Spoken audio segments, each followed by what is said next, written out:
बिस्मिल्लाहिर्रहमानिर्रहीम, अस्सलाम वालेकुम। आज हम बात करेंगे प्रेगनेंसी के दौरान जिस्मानी दर्दों के लिए। एक आम सी बात है कि जब बॉडी के अंदर एक नई जिस्म जो है वो अल्लाह के हुक्म से तख्लीक हो रहा होता है और बॉडी का जो हार्मोन्स का जो तवाज़न है वो ऊपर नीचे हो रहा होता है, तो उस दौरान जो है वो जिस्म में फटीग, जिस्म के अंदर दर्दें और खून की कमी के साथ भी दर्दें हो सकती हैं।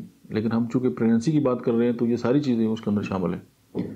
तो उसमें आप होम्योपैथिक मेडिसिन जो है वो रिस्टॉक्स 30 में और निका मोन्टेना जो है वो 30 में, दोनों मेडिसिन जो है वो आप इस्तेमाल कर सकते हैं। 2 घूंट पानी में मिला के खाने से आधा घंटा पहले दिन में 3 से 4 बार तो ये आप इस्तेमाल करें तो जिस्मानी जो दर्दें हैं उनसे आपकी जो है वो जान छूटेगी। क्योंकि अर्निका रिस्टॉक्स जो है वो वैसे भी पठों के दर्दों की भी शानदार मेडिसिन है और बॉडी के अंदर अगर दौरान खून जो है वो किसी जगह से पे रुक जाए तो उसको भी जो है वो ये चला देती है और जिस्म दर्द से बेहतर हो जाता है।